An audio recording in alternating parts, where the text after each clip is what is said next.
Before we open up the callers to call in for their questions, a short talk about Surah Al-KAWTHAR, which is of course the smallest surah in the Quran. The reason I wanted to talk about Surah Al-KAWTHAR is because, subhanAllah, it's a surah that, because it's so short, many of us read it pretty much every single day, perhaps even every single salah. And yet the fact of the matter is that this surah is so profound and it is so deep in meaning that if we truly understood it, we could never trivialize this surah again. Surah Al-KAWTHAR is, of course, only 3 verses. And it was revealed at a very traumatic time in the life of our Prophet ﷺ. It was revealed when his son Abdullah died. As you know, the Prophet ﷺ, he had a number of sons, and every one of them died. Allah Azza wa Jal had willed that he only has female daughters that basically live until they are adults. Every male son of his, he passed away in infancy. And when the Prophet ﷺ was in Mecca and he was with Khadija, before the coming of Islam, he had Tayyib, he had Qasim, and Qasim is sometimes also called Tayyib. There's a difference how many sons he had. He had Qasim, that was his firstborn, and this is before Islam. Then his firstborn son in Islam was Abdullah. And a lot of scholars say Abdullah was also called Tayyib, and he was also called Tahir.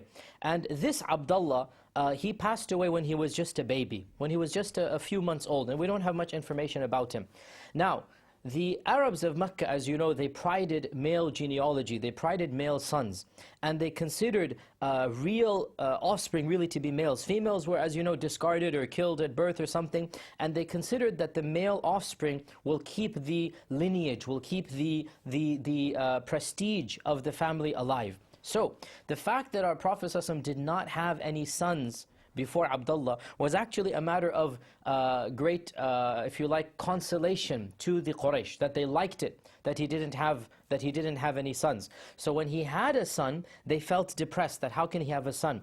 Now when the son died, astaghfirullah, they actually became happy and they rejoiced, they literally rejoiced. And amongst them was Al-As ibn Wa'il and others. They jumped up for joy and they said when his son died, they said, قَدْ بُتِرَ مُحَمَّدْ قَدْ بُتِرَ مُحَمَّدْ, that the Prophet ﷺ, his lineage has been cut off, he has been amputated, astaghfirullah, meaning that he has no sons to carry on the message. So this depressed the Prophet ﷺ, this hurt him obviously much more, because obviously, you know, when you have a calamity, when you have a tragedy, the least that society does, they console you. You know, it's all right, inshallah, this and that. But in this case, society around the Prophet ﷺ, they added salt to the wound and they mocked him, and this really shows how heartless and how cruel they were.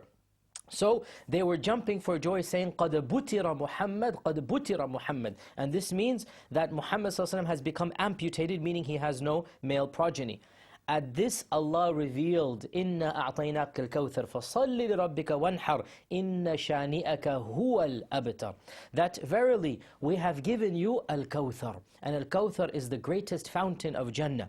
It is the most sweet fountain of Jannah. And Allah Azza wa Jalla is saying, Ya Rasulullah, we have already prepared for you this beautiful fountain that is the mother of all other fountains, that is the source of all other water. We have made it for you, and we have gifted it to you. Kawthar is all yours. Inna a'tainaka al-kawthar fasalli li rabbika wanhar. So therefore, pray to your Lord and sacrifice to Him. When Allah has given you blessings, how do you respond to those blessings? Those blessings you respond to by being thankful, by praying, and by sacrificing. Then He is consoled and He is told, Inna shani'aka huwa al-abtar. That verily, those who hate you and those who oppose you and those who have an animosity towards you, those people, that person, he will be the real person who is abtar. And this is the word that this person used to make fun of the Prophet ﷺ. Allah used it against him, and he used it in the superlative form, which is the highest form, and that is abtar, which is akbar or af'al, the highest, you know.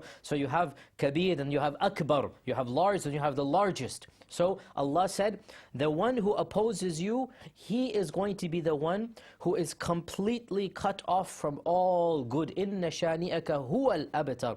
And this is exactly what happened. That the one who mocked the Prophet ﷺ, where are his followers now? And where are those who look up to him? Whereas our Prophet ﷺ, who was mocked at that time, he has the largest number of followers of any human being in the history of mankind. And he has the majority of the world's population, the single greatest personality that is adorned, that is praised, that is looked up to, that people will give everything for his honor, is our Prophet Muhammad sallallahu alaihi wasallam. So Allah is consoling our Prophet that, Ya Rasulullah, don't worry, we have blessed you with so many things. You continue praying and fasting and giving charity and being righteous, and know that anybody who opposes you, he will be the person who is cut off from all good, and you will be the one whose maqam has been raised up in this world and the next. And that is exactly what has happened to our Prophet sallallahu alaihi wasallam. One final hadith before I open the callers. One final hadith. Our Prophet sallallahu alaihi wasallam, once he recited the surah, and he smiled when he recited it, and he said, verily a surah has been revealed to me that is more precious to me, it is more beloved to me than this whole world and all that it contains.